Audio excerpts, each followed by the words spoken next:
tell she's excited? A little bit.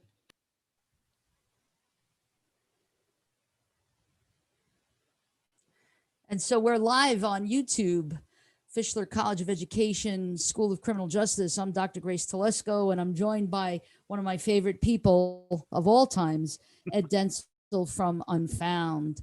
And it's been a while, Ed. We haven't. We've had a little bit of a break, a little bit of a winter break, and lots of changes going on all over. Mm-hmm. But one thing that remains the same, that number one is our relationship, our friendship remains the same, and our affiliation and our desire to get the word out about these people who still remain unfound. And tonight's program is dedicated to Chelsea Cobo, and we're going to talk about her disappearance. We're going to talk about the case and some of the facts that are associated as we know the facts. Yeah. And I do want to say before we get going, and I'm going to actually just check YouTube just to see if we have her on. But I had an occasion, along with the production team and Ed, this week to speak with Miss Chelsea's mom, Rose. Yeah. And so I just wanted to, kind of shout out to Rose if she's watching. I wanted to just see if she was watching or not. I don't know if anybody else is here. Let's see. We've got 7 people on, and if Rose is on, just kind of say hello to us in the chat box, so we know that you're here. But what I did want to say before we launch into the program tonight is to just say how difficult it is for families. One of the greatest assignments that I was ever assigned to was as a first responder at Ground Zero for a year and a half, and working directly with the families of those who were missing, and the trauma that's associated with that, the so many questions unanswered, and how difficult that is to live with that. And so a show like we have here, this program and your program, Unfound, gives voice to those who no one wants to listen to, that no one wants to hear it anymore. And so I just wanted to say thank you, Ed, to you, especially for the work that you do, for making people's voices heard, for reminding us of the missing, and a shout out to Rose, especially, and our hearts are with her. Yeah, absolutely. So without any further ado, and Ed, I have a couple of I have a PowerPoint with a couple of the imagery that you sent me. Great. So if you're interested, just let me know, and then I'll just share my computer screen with everybody so that they could see it. Okay. Yes, we have some maps and a couple pictures of Chelsea with contact info and everything else that will be shown during the next. I guess we're going to go for an hour. But yes, Dr. Telesco, it's good to see you again. It seems like just yesterday it was November, and we were talking about the disappearance of Robin Abrams, which because of that, I decided to revisit that disappearance in December.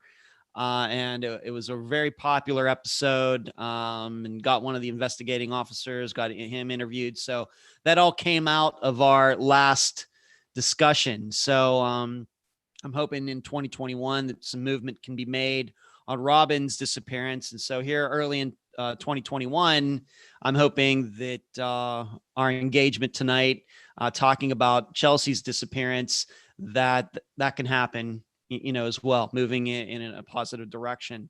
So it's good to see you again. And I share a lot of the same sentiments. You're one of my favorite people too.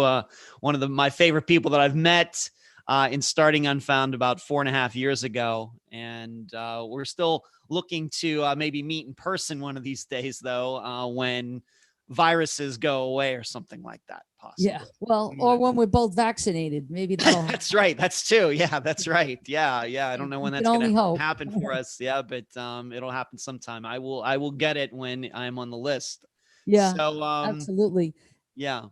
But yes, we're talking about Chelsea Cobo tonight, and we were just saying, or I was just saying before we started this, Disappearances, if you look at them long enough and covered about 200 of them on Unfound, you can start to see patterns, put them into categories and groups, and you can learn a lot about one disappearance by looking at others that are similar. And I think that's a very scientific way of trying to learn more about missing persons cases. And that's learning more about them is, I think, how they're going to get solved. And I love on the program being able to teach the audience about missing persons theory using disappearances that we've covered in the past as examples. The tough part about Chelsea's disappearance is that it is so unique. And I say that as a guy who has covered about 200 disappearances and has read about a lot more, that still to this day, Chelsea's is unique. Probably the other one that could come close to hers, maybe, at least in Unfound's catalog, is Jesse Foster, who disappeared in Las Vegas back in the 2000s. And so you can check that episode out as well. But Chelsea's is so unique. And I think when we go through the facts, what was going on in her life at the time, I think all of you who are watching are going to understand why. So as you're listening to just me going through the facts, and once again, this is an episode, this is a disappearance that we just covered very recently on Unfound, just back in December of 2020. So after the last time that Dr. Telesco and I spoke, but I've actually been speaking to Chelsea's mother, Rose, since I think about 2018, if not before that. So I've gotten to know her very well, and I'm so happy that we could get together for an interview at the end of last year. So I've been living with Chelsea's disappearance for quite a while. In fact, when I first learned about it, it was probably only a year and a half old. And now here we are coming up, unfortunately, on the 5-year anniversary. So some things I want all of you to think about as I go through what was going on in Chelsea's life from the beginning of 2016 until she disappeared in May. The major points are these. How does someone disappear in the largest city in the United States? Number 2, sex trafficking.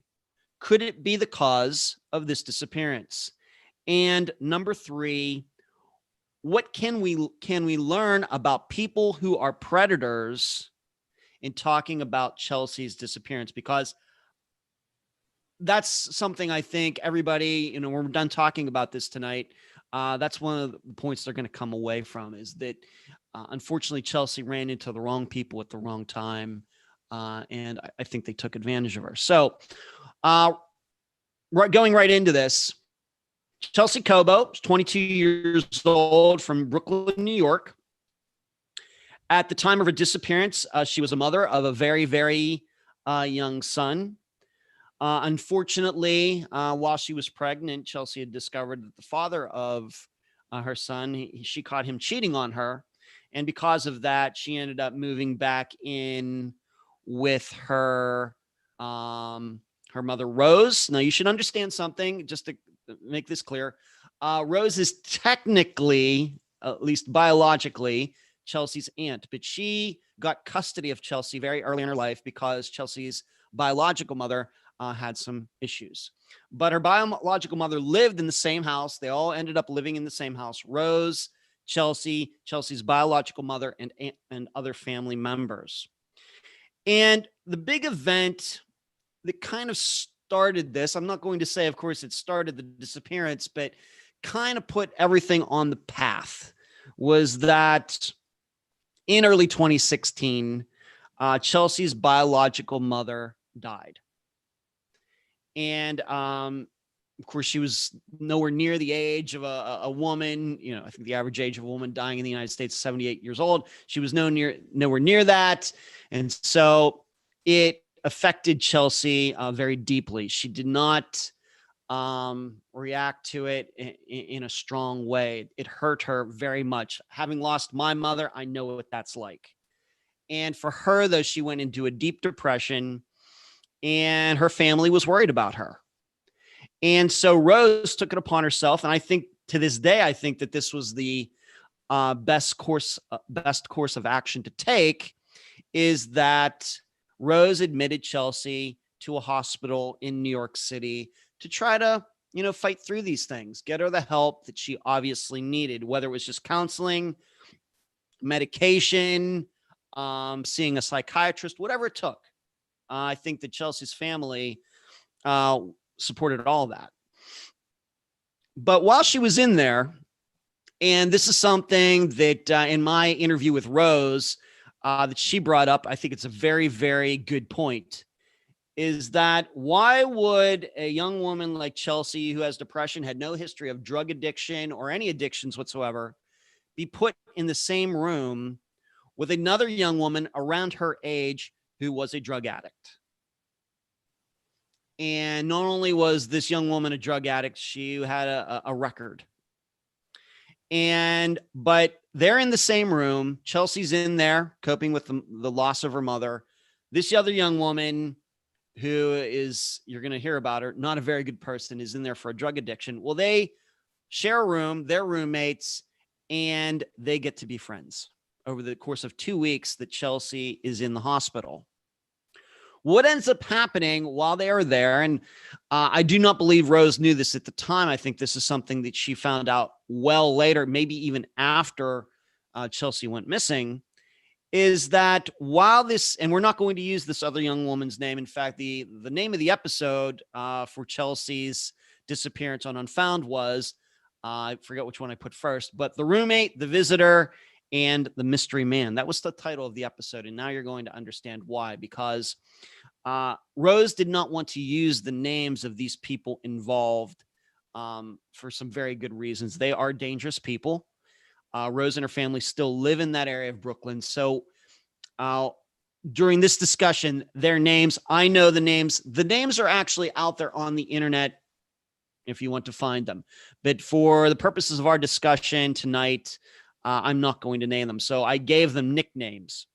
And so the young woman, I called her the roommate. Well, the roommate, because of her drug addiction, was not allowed to have any visitors at the hospital because of course, hospital staff was afraid that these friends might smuggle drugs into her while she's in there allegedly to get clean. Well, the roommate convinces Chelsea to pretend that one of the roommate's friends is one of Chelsea's friends. And because of this guy who we called the visitor would show up at the hospital saying he was Chelsea's friend. Chelsea would then allow him to come up to her room. And then that's how the roommate and the visitor would get to talk. I don't know if they were in a relationship or not, but this guy was bringing here. She's in there for drugs and he's bringing smuggling drugs in for this roommate. Okay. And he's a guy and he's going to play a prominent part later in this discussion. So they continued this scam throughout the whole time that Chelsea was in the hospital. And Chelsea admittedly went along with it. Why she did that, hard to say. But I would call these people predators. I'm guessing that there was something that the roommate saw in Chelsea that she thought that she could manipulate Chelsea to do what she wanted, even though it was against of course, hospital policy, illegal, unethical, immoral, etc. And Chelsea took a part in it. And that's something I'm not saying that for the first time. That is something that was discussed in the interview with Rose. So this continued until Chelsea got out. And it seemed like she was okay. She was in there for a couple weeks, but she gets out and the friendship with these two does not end. It continues into March, into April of 2016. And I don't know if we have any accurate accounting of how many times Chelsea saw them, but they were definitely new friends of hers. And eventually, of course, the roommate got out of jail, or not out of jail, but out of the hospital and managed to stay out of jail during this time. But you should know, I think, that the visitor to this guy, I think he's actually in jail now as of 2021, or at least was in 2020.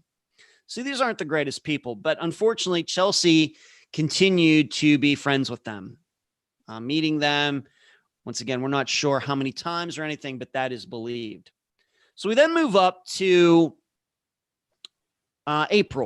later in April of 2016. And Chelsea comes home one night on a weekend, and she is bruised. She's kind of out of it. And immediately she's taken to the hospital by Rose. Something is not right. And it turns out that she'd been drugged up. She had been raped, possibly even robbed. And when she does get her senses again, everything, she cannot remember what happened. She cannot say who she was with, where she was, who did that to her. She says she has no recollection of it.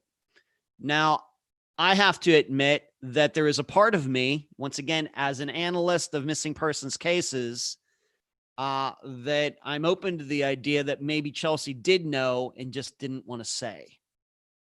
That's very common in rapes, where women really do not. They're afraid even more violence might occur against them if they name any names. But it is a fact that she was taken to the hospital, and this was all proven that she had been drugged, she had been raped. But to this day, we're not sure where that happened, who was there, nothing. It is suspected that either the visitor or the roommate and other friends of theirs were there, but there's no proof of that. Okay, I just want to say that again. There is no proof of that, but it is a suspicion. And looking back at that time, really not sure what else was going on with Chelsea at that time. Was she supposed to be with them that night? Did she say she was going out with her other friends and then met up with them instead? The visitor, the roommate, and others instead? We're still not sure, but it is a possibility. So that is the second. So she goes into the hospital in March for getting over her mother's death, depression. And then toward the end of April, she has this happen to her. And she's in there for a little while and then gets out again.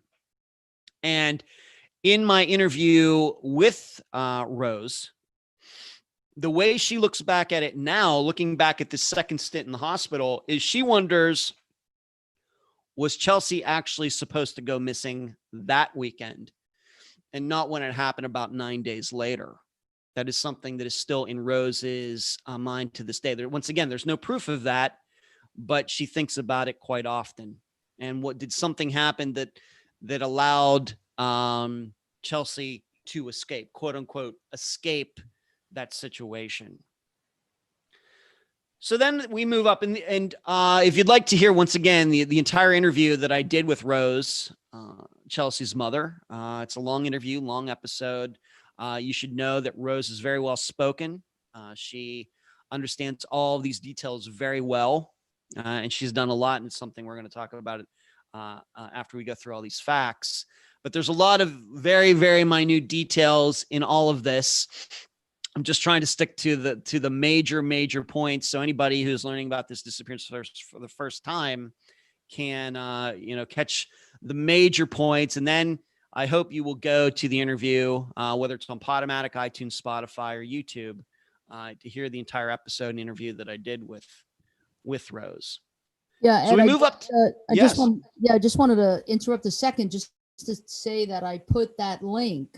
It's a very long podcast. It's about a little over 2 hours. Yes. But I put it in the chat box so that people have. Thank you. Great. And once again, I would recommend any of those locations if you'd like to listen to that episode, whether on YouTube, on Unfound's own podcast channel, Spotify, iTunes, or Podomatic. You can find it all those locations. I think the audio would be best in all of those locations. So we move up to May 6th, 2016. And I think that looking back at it now, I think that Chelsea's family knew something was going on with her, and it didn't have necessarily anything to do with her being raped, a week or 10 days before that. I think there was a belief out there that she might have developed some sort of addiction that came from meeting the roommate and the visitor, a month and a half before that. Well, on that day, May 6th, Chelsea just volunteered that she was ready to go to rehab. And she actually showed Rose drugs that she had that, of course, she shouldn't have had. And Rose was all for that.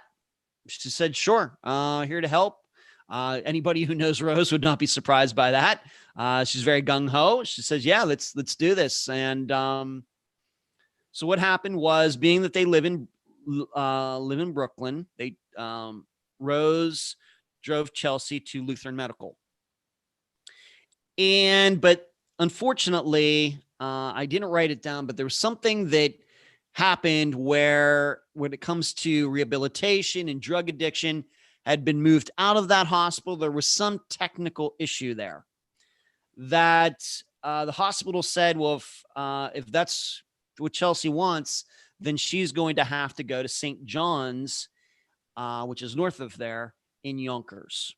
And it's not close. It's like 20 some miles away. And in New York traffic, it's like an hour or something crazy like that, of course, depending on the time of day. So the hospital volunteered, said, well, you don't have to drive her the whole way up there, Rose. We'll just put her on hospital transportation, and we'll take her up there ourselves. No problem. Well, what they didn't tell Rose is that it was going to take all the day to do that. It's not like the transportation was going directly from the one hospital to the next.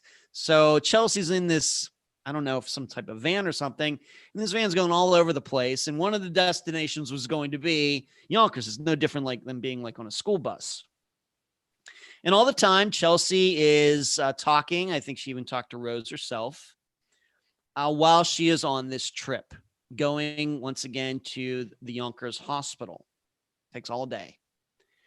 So Chelsea gets there, and she ended up making a comment to somebody, and this was something that came up in the interview with Rose, is that she looked at all these other people who were there for what she was supposed to be there for, and she goes, well, I can't be around these people. I don't have as big a problem these people do. And somehow the visitor, once again, this guy that she had met a month and a half ago, this friend of the roommate at the first hospital, this guy who should not have been going to that first hospital and having access to that room where Chelsea and this other young woman were, this guy ends up at the St. John's Hospital in Yonkers and picks Chelsea up. And while this was going on, Rose was at home. And there was a guy that had gotten to know Chelsea somehow through one of her hospital stays or something like that. And somehow he found out that Chelsea had left that hospital with the visitor, this guy. He contacts Rose and says, when did Chelsea get out of the hospital? And Rose is like, what are you talking about? What are you talking about? She's going to rehabilitation. She's in the hospital. And the guy says, no, she's not. So Rose calls Chelsea, and Rose is in the car with, once again, a guy we are calling the visitor. And Chelsea just sounds as happy as can be. She's in this car with this guy. She calls him her new boyfriend. And they're talking about going to get ice cream and sushi. And Rose remembers that Chelsea kept saying this over and over: sushi and ice cream, sushi and ice cream, sushi and ice cream. And she was wondering, well, what does that mean? And I will admit that I looked this up, and it could possibly have some sort of sexual connotation, just so you know. And it was not clear where they were going, but I think that they understood that they were coming back. So they're up in Yonkers, which is, and thank you for posting those maps, Grace. But probably the middle one or the one on the left are probably the best ones to look at. The St. John's Riverside Hospital, Dobbs Ferry, which is up in Yonkers. You can see Yonkers there. Well, they came down the exact same direction that Chelsea had just traveled earlier in the day. So they went from the Lutheran Hospital north to St. John's And then she got picked up by the visitor, and they went right back down the same direction toward Brooklyn. Unclear of where they were headed or anything else. And that was the last time that Rose ever spoke to Chelsea.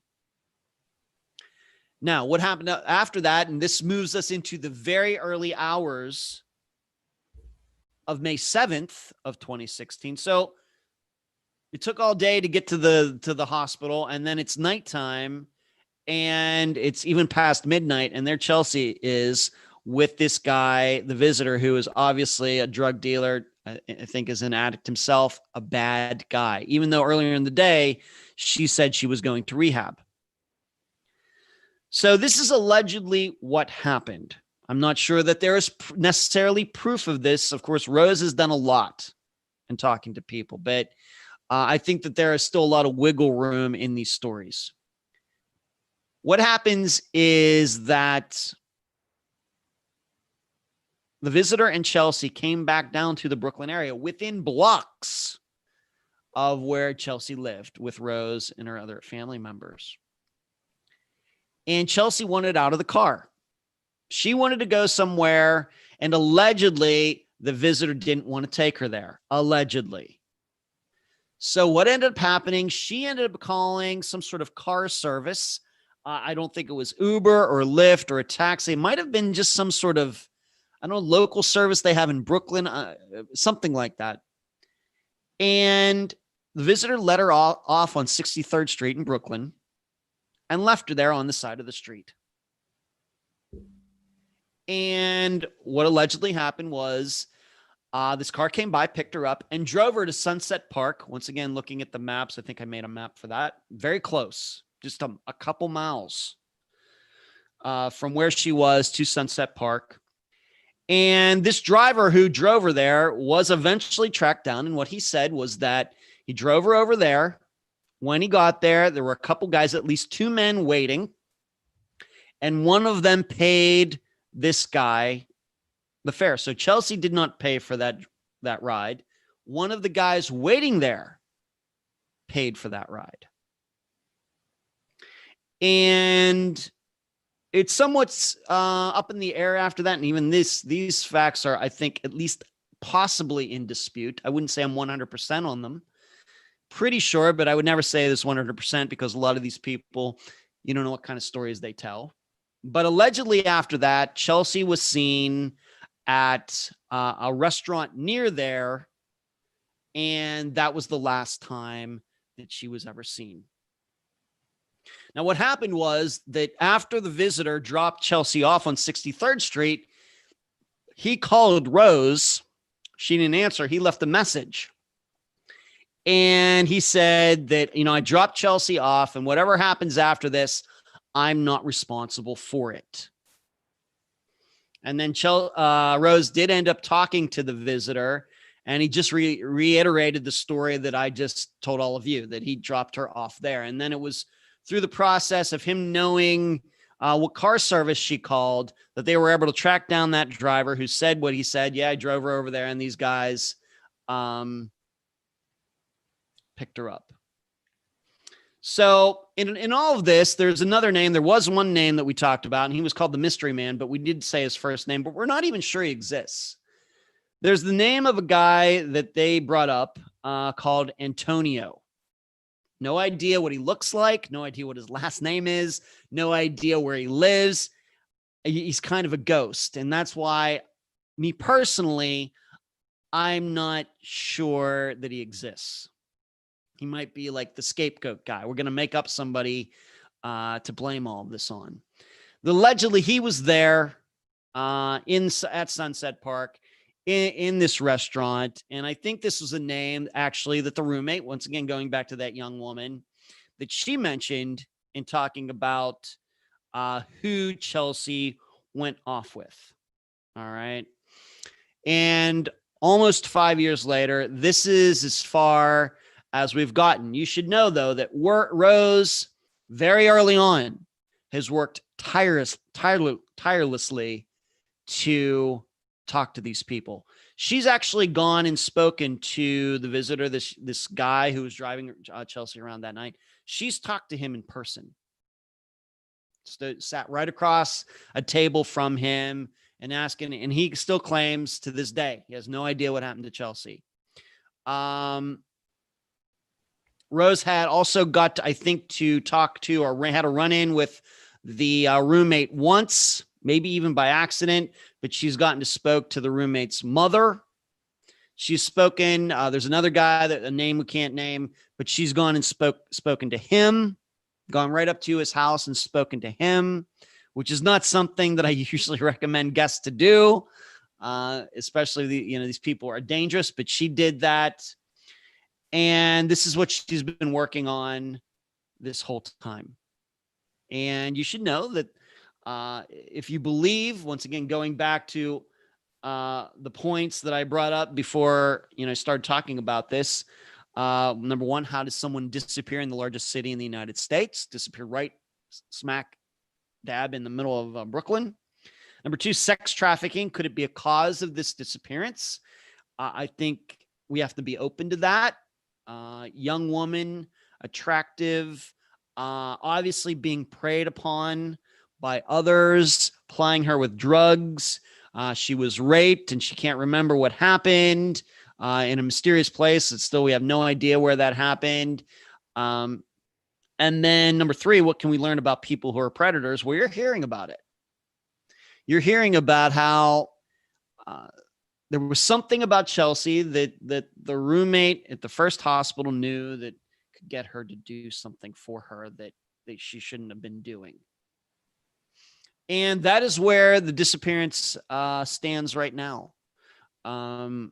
Before Rose was on Unfound, she had been on, I think it was the Maury Povich show back in October or November. So she's gotten some national TV attention. I know that she's coordinated with a lot of other missing persons experts and family members. She knows one of my favorite people in the missing persons community, Mary Lau, who of course lost a daughter to disappearance in New York in 1998.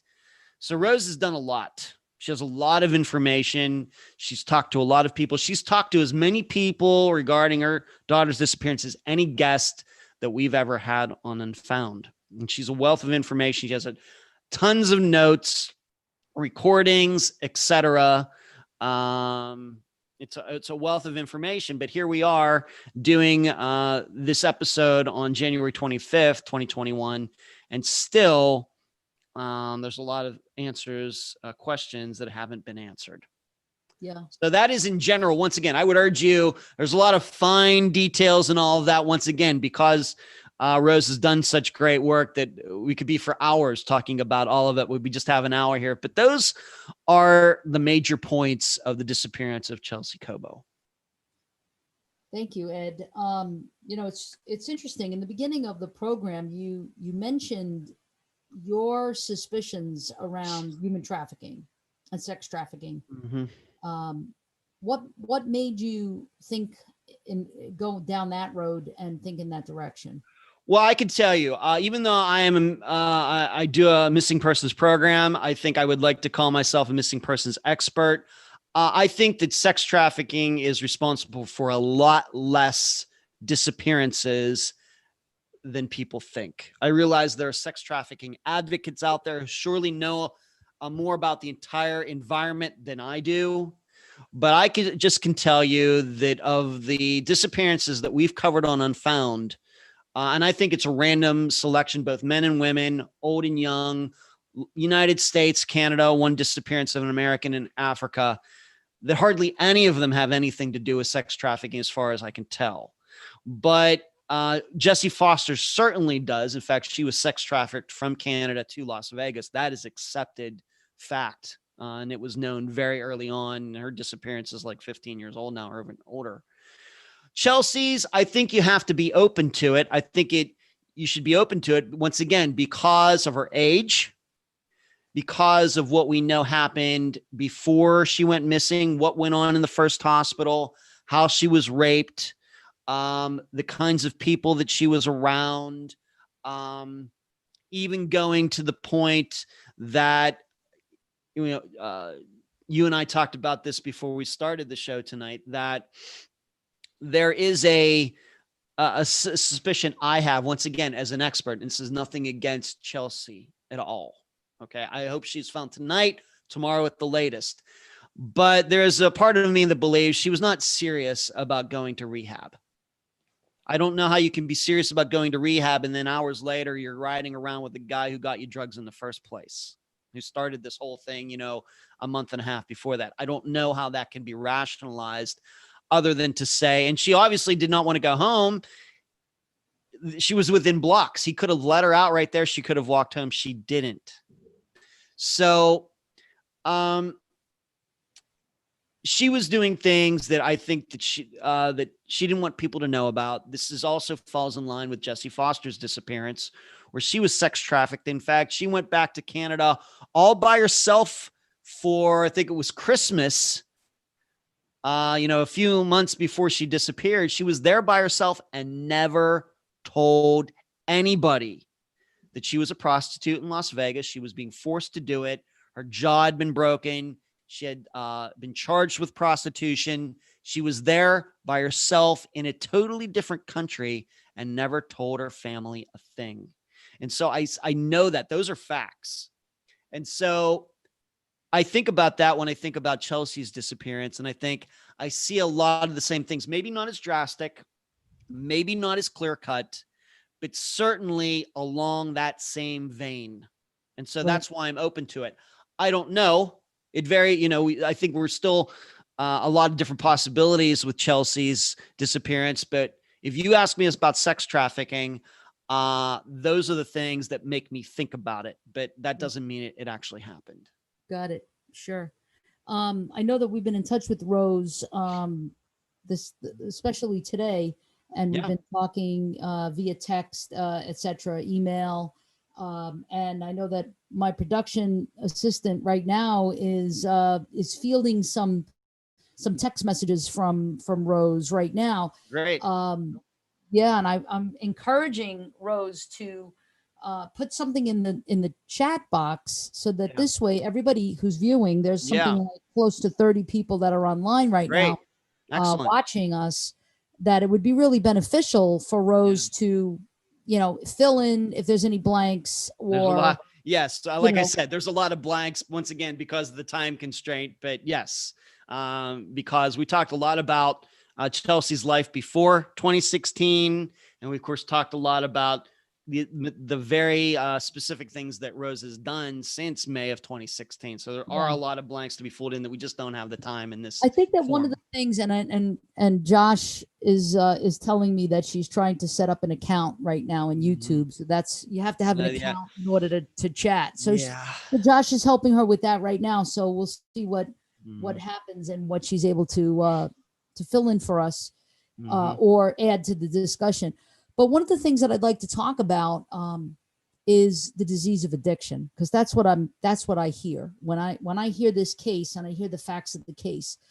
I hear a possibility of someone who's in that cycle of addiction, that wants a break, wants maybe to go to detox. Rehab is a little bit longer. Detox is usually a few days. Just to kind of clean up and get off the street, or the physical withdrawal from whatever the drugs are that you're addicted to. And in the beginning, recreational use is one thing, but depending on the substance, whether it be crack, heroin, opiates, it's the disease of addiction just kind of grabs you by the throat. And so there might be this intention to get clean, or an intention to get off the street for a little while, or an intention to stop this terrible cycle of withdrawal, getting your fix, getting sick again, just chasing after the high. And it's a full-time job. For those who are really in the grips of addiction, there's nothing fun about it anymore. It goes into a whole nother realm. And the other thing about addiction is that it places us in vulnerable positions. Yep. and this is not in any way, shape, or form to blame the victim, because that we don't No. do that. They make Neither one of decisions us that they does normally that, wouldn't ever. make. They just make decisions they normally wouldn't make. And that's the thing. And the disease of addiction brings us to places where you never thought you'd have gone before. And you hear recovering addicts talk about, the degradation, the group of people that you surround yourself with. These are not your friends. These are not people that are looking out for your best interest at all. And so this is what makes Chelsea such a vulnerable, vulnerable target. Absolutely. Yes. Right. A vulnerable target. And so that's a very sad, it's a very sad state. Now, where's the police in all of this? I'm wondering. Well, it's hard to say. You being former NYPD, I don't even know if it's New York Police Department or Houston or Clearwater, Florida, or anywhere else. It's pretty much the same thing, is that the police will put some time into it, but if they don't get answers quickly, I don't know what to do. She's an adult. She's 22. If she wants to run off, there's no proof of foul play. What are we going to do? This is what she did. She wanted to go to rehab. She chose not to be there. We've talked to the visitor. This is what he says. At some point, there's only so much that can be done. As I sometimes state on the program, usually on the live show on Wednesday nights, this isn't North Korea. We can't torture people until we get the truth out of them, Right. So if they don't want to answer questions, or if they just tell stories that are possibly believable, it's tough. Yeah. And I think that there's something else we've talked about before when you and I have had these discussions about bias in policing, and not to say bias because of anyone's group affiliation, but what happens is the minute that you start to hear that this particular individual, this victim of this disappearance, was involved with a shady group of folks, it almost becomes this sort of like, well, that's probably what happened. Got caught up with the wrong people, and who knows, where that winds up, where that victim winds up down the road. That's right. But I think that also resources are an issue in many police departments. Now, New York, NYPD, they have the resources. Mm-hmm. The question is, why didn't this get kicked up to higher levels? I don't know. Mm-hmm. And, was anybody making enough noise about it? I don't know. Yeah. I just don't know. I know Rose has had contact with them over the past, 4.5 years, almost 5 years. But like you're saying, you start telling police that she was 22 years old. She was going to rehab, but she ended up riding around in a car with a guy that she's only known for a month and a half or 2.5 months or however long it was. And frankly, I think the police lose interest fairly quickly. She's not an 8-year-old. This isn't a silver alert. It's not an amber alert. Right. There's no allegations that she was kidnapped. It sounds, at least the facts that we know, that she was there willingly. So I'm not saying that after that she went willingly. Who knows what happened after she got to the park, but we don't even know who those people were at the park. So you can't question people who you don't know who they are. Right. So, right. And to this day, the visitor says he doesn't know. He's not responsible for it, whatever happened. So we have a couple of really good questions here from some of the audience members. So I'm going to just read some of them to you. Okay. Crystal Clark is asking a question: was the FBI ever involved in the investigation? If suspected, it's possibly being a victim of sex trafficking, or was it limited to local law enforcement only? Off the top of my head, I cannot answer that. All I can tell you is that there were alleged sightings, not saying I believe them, but there were alleged sightings of Chelsea after her disappearance date, but those were around the New York City area. Once again, I'm not saying I believe them. I don't know if it's true or not, but they were not in New Jersey. They were not in Boston. They were not in Florida. they were right in the New York City area. So it seems, even if you believe those sightings to be true, that this was still something that was contained within the state of New York. Yeah. I think it would be more likely the FBI got involved if this was something that could be proven to have crossed over state lines. I will tell you, just in general, of all the disappearances I've covered on Unfound, very few the FBI have been involved in. Very few. Right. I would like to go back to something you said about addiction, and yeah, it is amazing. In fact, I've talked about this probably in a live show, but not recently. But I know that I've talked about this with my assistants. It is amazing how many disappearances when drugs are involved, addicts who have been addicts. It is amazing how many of them disappear right before they're going to go to rehab or right after they're in rehab. It is amazing. Yeah, I can think of a few disappearances right off the top of my head. In fact, we just covered one recently, Noah Davis, who was supposed to go to rehab on July 22nd, and his uncle and aunt showed up there to pick him up. He wasn't there. He was avoiding them. And that's still a disappearance that is unsolved. This is from a few years ago, over 5 years ago, but he was supposed to go to rehab, didn't go. And then we have some others, a young woman who got kicked out of rehab, went missing the same exact night, several like this. So you bringing up rehab, there's just something about that. It seems that people who are addicts right around that time is a very vulnerable time. Yeah. And one of our viewers, Tim Robinson, says going to rehab is very difficult for people, especially considering she was sitting around for hours. She's probably getting anxious. Yep. Thinking about it. Yes. Yep. Especially considering she seemed relatively new to the addiction. Is that true? Yeah. Yeah. Yep. When she saw everyone else there, she got spooked because she didn't think she was there yet, which is what happens. You don't think that you've hit that bottom yet. Yeah. Often we say that to folks who do suffer with the disease of addiction, that you always think that you can outrun the disease, but sometimes you can't. And you don't have to wait to hit a terrible bottom before you get help. Yeah. So Kathy, Kathy Dauz. Yep, I know her. Yeah, you know I know Kathy. All right, Kathy says Chelsea was easily manipulated, drawn into drugs, used and abused, had an infant son, and in her opinion, probably harmed by this group of addicts and bad people. Yeah. Unfortunately, that's one of a few possibilities. There's no doubt. You asked me about sex trafficking before. I think the tough part in believing that it's sex trafficking, obviously there are reasons to think that it could be.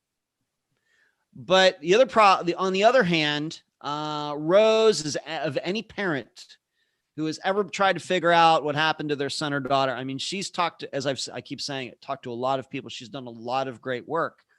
One of the issues, though, is all of these people, though we haven't used their real names, none of these people have been connected, to my knowledge, to any other disappearances anywhere. So if they were part of some sex trafficking ring, let's say, I would think that you'd be able to connect them to other missing women, or at least women who were prostituted by these people at some point, and these women got out or something like that, which you can do in Jesse Foster's situation, where there were women who, before Jesse, who somehow got out of what Jesse eventually got involved in. I've not heard anything like that in Chelsea's disappearance, where the roommate, the visitor, Antonio, whoever he is, and these other people can be connected to any other missing women in the New York City area at all. So that, I think, would be something that goes against the idea that she was sex trafficked. Okay. I have a question. And this has to do with, last scene kind of thing. Mm-hmm. So there's some evidence to suggest that Chelsea was last seen with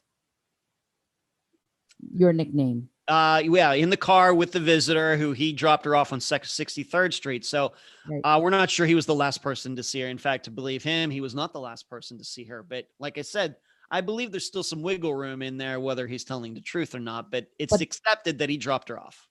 So, I guess here's the question. Have the police done anything in terms of trying to squeeze him for more information? They've talked to him. You know, the thing is, though, he's a hardened criminal. He's been in and out of jail. Like I said, I think, I don't know if he's in jail at this time, but I think he was in jail in 2020. Multiple charges. Rose is just fortunate that when she got to talk to him, and it wasn't long after Chelsea went missing that he was out of jail, you know, and they got to talk.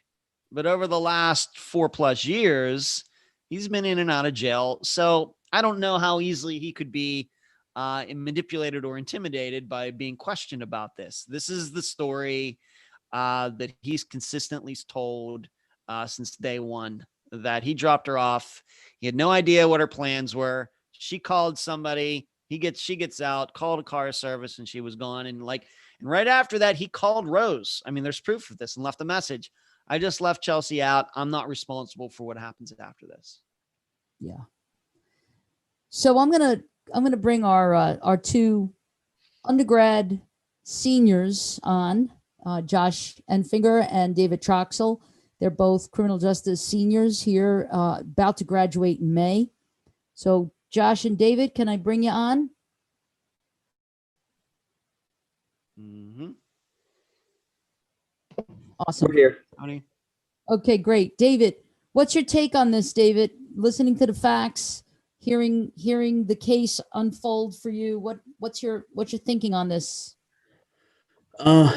Well, Ed, as you know, of course, everything I say is just my personal opinion.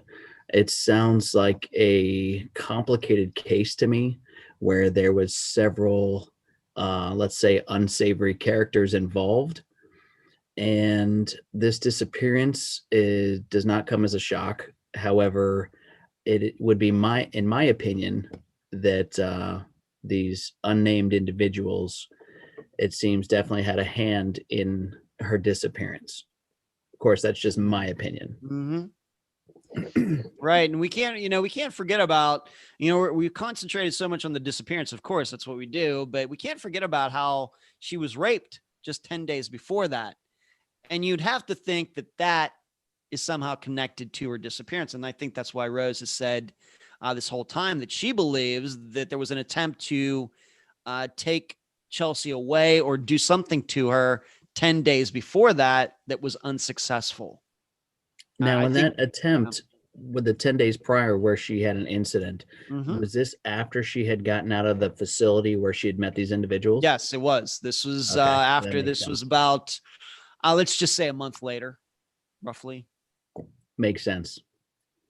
Out of a lot of rehab cases that I've personally seen a few of, it seems to be a very vulnerable time when someone goes to any kind of drug or alcohol addiction center, and it seems like they always come out with a lot of new friends. Yeah. Right. Josh? Oh. Hey, so it's actually really funny because I feel like I kind of got a leg up on the discussion this week involved in everything, because I actually had the pleasure of speaking to Rose, where there was actually one day where we spoke for hours upon hours. Wow. So I know what you're talking about, Ed. Yeah. I was kind of calling because I wanted to hear some of the extra That's info. a good education right there, Josh. Absolutely. Yes. That's what I'm saying. Definitely work with Nova. You definitely get a lot more opportunities and you think. You get to learn a lot more information. And it's especially considering, I noticed all the questions from Facebook, there's been a lot of questions about like all the sex trafficking and everything like that. So like through Nova, I've been seeing like the information that Rose has been telling me. And like I said, there's certain stuff that, and there's even like certain evidence that she has been showing me. I just don't want to relate because, like I said, it's not my information. However, I have related to Dr. Telesco, and it just seems so heavily lifted towards like sex trafficking, but you don't want to like say it's going that way because you don't want to be wrong. But it's just been, from what she's told me, and like even from what I've heard tonight, it's one of those like push pulls where it's like you have to have an open mind when you come into this degree, when you come into this setting. Yes. But the more information you see and the more information you hear, the connections that are made through websites and through numbers and through different, private investigators that have found info, even upon like her own researching and her own recordings, it's, it makes you want to believe that she's out there somewhere for sure to be found. Yeah. The reason sex trafficking comes up, obviously, given everything that we've talked about, is most importantly, Chelsea falls into the demographic. She's the right gender. She's about the right age. She's vulnerable. She has an addiction that could be used to manipulate her, and she's around all the wrong people. Okay. Those are all, in contrast to, let's say she was it was a guy, a 50-year-old white guy from Lawrence, Kansas, who's a farmer and disappears. Nobody would think that he was sex trafficked, but being that Chelsea is who she is in the city she was in and all of that, it all lines up. That doesn't mean it was that. It very well could be that they just went to a party somewhere that night. She was going to some party and she overdosed and everybody covered it up, which is very common too. We talk about that on Unfound. But given Chelsea completely as a person and what was going on in her life and hearing about all of this put together, we have to talk about it. If the facts were different, then sex trafficking probably would not come up. And I also will say, I just asked her, however, I feel like I'm going to go ahead and relay this information. Basically, Rose is actually in the Facebook chat now as Gino. She said she was able to use a friend's account. She was having issues with hers. Mm-hmm. Yeah, on YouTube. So if anybody has any questions, or like I said, if we do want to hear certain things from her, she is actually seen as Gina right now. So okay, great. Thank you. Great. So yeah, I just want to say to Rose that if there's any last words that you'd like to say and share, to please do so in the chat box, and I'll make sure I read them out loud for everybody.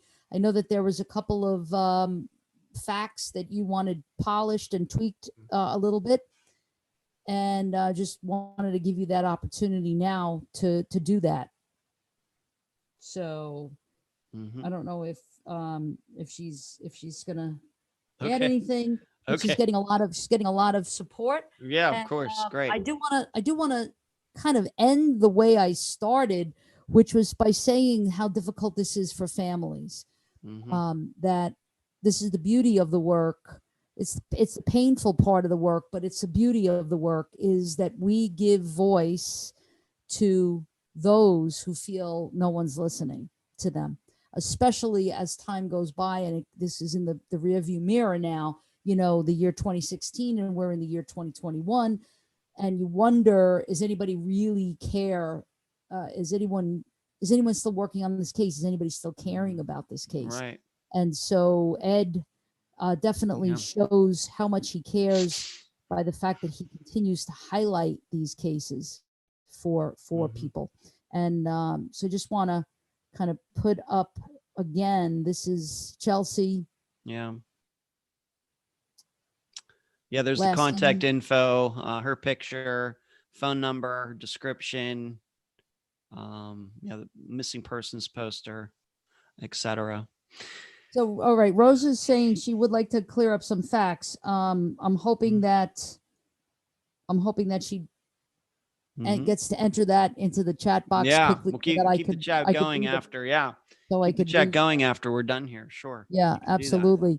So, for those of you who have tuned in for the very first time, again, Ed Dentzel, Unfound. Ed, you want to tell people how they can follow you? I did share that link, so if they do go to that link of that particular podcast that you had, then they'll be able to subscribe. Yeah, great. To the channel. But you want to tell us how regularly you do this? Yeah, it's a weekly program. Every Friday at 2 p.m. Eastern. A new episode comes out. You can find it. I would say the major places are Spotify, Podomatic, and iTunes. And then later in the day on Friday, my assistant Natasha will put pictures and information maps, etc., pictures with the audio of the program. And then it'll go also on our Unfound Podcast channel. I would say those are the best ways to find the episodes. You can find us on Facebook in the discussion group and the page, Twitter, Unfound Podcast. The website's becoming so important to us. We're posting so much great information there.